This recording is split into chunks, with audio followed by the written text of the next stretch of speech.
Hi, I'm Wayne, and this is Wayne's World Built by Real Estate. Today I want to talk about becoming a landlord. It's probably one of the best ways to build your wealth in the long run and to grow a cash flow for yourself in the future. A couple of the real benefits are when your tenants are paying your bills, they're paying your mortgage for you, they're paying your expenses. Nicest thing there is the tenants are actually paying your mortgage off. They're paying principal every month to cover your costs.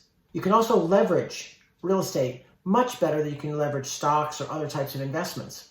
Most people, when they buy their investments, they're buying them as 100%. So if you have $100,000 invested, well, that's exactly what you own. Yes, it will go up or down depending on what the equity markets or the bond markets do and how you have invested. When you have it in real estate, you can actually leverage it. What you can do is put 20 or 25% down. Of course, it depends on your experience. It also depends on your credit rating. But you could put 20 or 25% down. So that same $100,000 you could have in stocks, you could end up owning $400,000 worth of property. That could be 2 or 3 properties depending on where you live, or a multifamily property that's less than 4 units.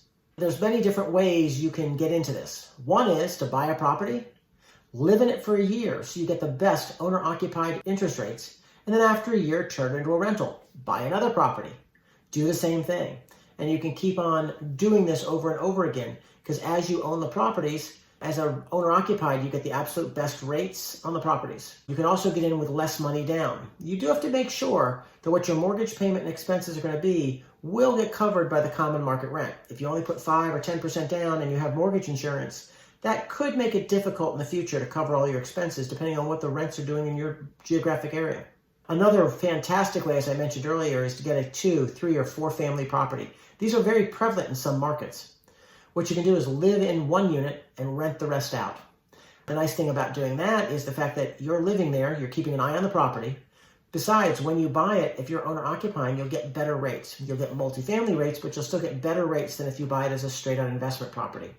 You may be able to get even some, on your first purchase, some localities will have down payment assistance or other things that they'll give you, which ends up being a grant. If you live in the house a certain period of time, you'll be able to that money will just become yours. You do have to be careful, read what the terms are if you do those programs. Sometimes there's a minimum number of years, or when you sell it, you have to pay the money back. When it comes to the multifamily properties, what's really nice about them is you could live, especially if you have a 3 or 4 family property, you can live in one unit. The other 2 or 3 units can pay 100% plus kick out what's a cash flow for you. So you could actually be living someplace for free and earning money off the house you live in. It's a really good way to get into especially your first home. In addition to that, if you own a multifamily or even a single family and turn it into a rental after the first year, you could go buy another property. The more experience you have, the lenders are more apt to lend to you without any problems at all. Just got to keep your credit up and go ahead and make sure that you're covering all your expenses. It's always a good idea when you buy any properties to have a reserve on the side, especially a rental property.